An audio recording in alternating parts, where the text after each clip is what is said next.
کربلا کی تپتی زمین پر سورج کی تمازت روز بروز بڑھ رہی تھی اور ہر گزرتا دن اہل بیت پر ایک نئی آزمائش لے کر آ رہا تھا۔ 8ویں محرم کا دن بھی ایسا ہی ایک دن تھا جب مصائب کی شدت اور وفاؤں کا رنگ اپنے عروج پر تھا۔ خیموں میں بیٹھی حصے کی مظلوم جماعت بھوک اور پیاس سے نڈھال ہو چکی تھی۔ بچوں کی ہچکیوں اور بیبیوں کی سسکیوں سے فضا بوجھل ہو چکی تھی۔ علی اصغر کی ماں رباب بار بار پانی کی تلاش میں ادھر ادھر دیکھتی، لیکن چاروں طرف صرف صحرا تھا، پیاس تھی اور ظلم کا گھنا سایہ۔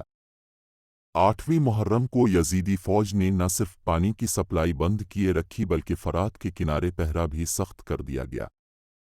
حضرت عباس، جنہیں سقوائے کربلا کہا جاتا ہے، کئی بار پانی لینے کا سوچتے مگر حصے کے حکم کے بغیر ایک قدم بھی نہ بڑھاتے۔ خیموں کے اندر بے قراری بڑھتی جا رہی تھی۔ ننھے علی اصغر کی خشک ہوتی ہوئی زبان، حضرت سقیہ کی روتی ہوئی آواز، حضرت زینب کا بے چین دل، یہ سب ایک ایسی کیفیت میں تھے جہاں ہر لمحہ قیامت سے کم نہ تھا۔ قصے جن کے دل میں سب کے لیے شفقت اور صبر تھا، 8ویں محرم کو اپنے ساتھیوں کو جمع کر کے ایک بار پھر سب کو صبر و رضا کا درس دیتے ہیں۔ فرماتے ہیں، میرے نانا محمد نے فرمایا تھا کہ صبر ایمان کا نصف ہے اور یقین مکمل ایمان۔ یہ وقت ہے کہ ہم صبر کو اپنی ڈھال بنائیں اور خدا کی رضا میں خوش رہیں۔ اس دن کئی اصحاب نے اپنی وفاداری کی تجدید کی۔ حضرت مسلم بن اسجا، حضرت حبیب ابن مظاہر، حضرت ظہیر بن قین سب حصے کی خدمت میں حاضر ہو کر اپنے عزم کی تجدید کرتے ہیں۔ اے فرزند رسول، ہم اب پر اپنی جان قربان کرنے کو تیار ہیں، موت بھی ہمیں اب سے جدا نہیں کر سکتی۔ 8ویں محرم کو کربلا کے میدان میں فضا بوجھل تھی، وقت رک سا گیا تھا۔ کہیں سقیہ اپنے بابا کے سینے سے لگی آنسو بہا رہی تھی، کہیں زینب اپنی بھتیجیوں کو گلے لگا کر دلاسا دے رہی تھی، کہیں کلثوم اپنے بھائیوں کو حسرت بھری نگاہوں سے تک رہی تھی۔ خیموں میں خوف تھا، لیکن اس خوف کے اندر صبر بھی تھا، وفا بھی تھی، اور سب سے بڑھ کر یقین تھا خدا کے وعدے پر اور حصے کی سچائی پر۔ 8ویں محرم کو امام حسین نے ایک اور اہم قدم اٹھایا۔ خیموں کو دشمن سے بچانے کے لیے ان کے گرد خندق کھدوائی گئی اور اس میں لکڑیاں رکھ کر آگ جلانے کا بندوبست کیا گیا تاکہ دشمن رات کے وقت حملہ نہ کر سکے۔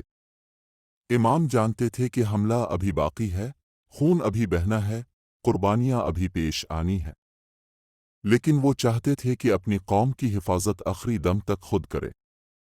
بی بی زینب ہر پل اپنی آنکھوں کے سامنے بھائی حسین کی شکل دیکھتی تھی، دل کہتا تھا کہ یہ چہرہ شاید زیادہ دیر تک نہ رہے، مگر ان کے قدموں میں لرزش نہیں تھی، ان کے لہجے میں ہمت تھی، اور ان کے صبر کا عالم یہ تھا کہ کربلا خود ان کے صبر پر رشک کرتا تھا۔ جب رات کا اندھیرا چھا گیا، آسمان پر ستارے یوں چمک رہے تھے جیسے ہر ایک شہادت کا گواہ بننے کو بیتاب ہو۔ خیموں میں سناٹا تھا، کچھ دعائیں تھیں، کچھ آہٹیں، کچھ آنکھوں میں نیند، لیکن دلوں میں طوفان۔ امام حسین تنہا ایک طرف بیٹھے اپنے رب سے راز و نیاز میں مشغول تھے۔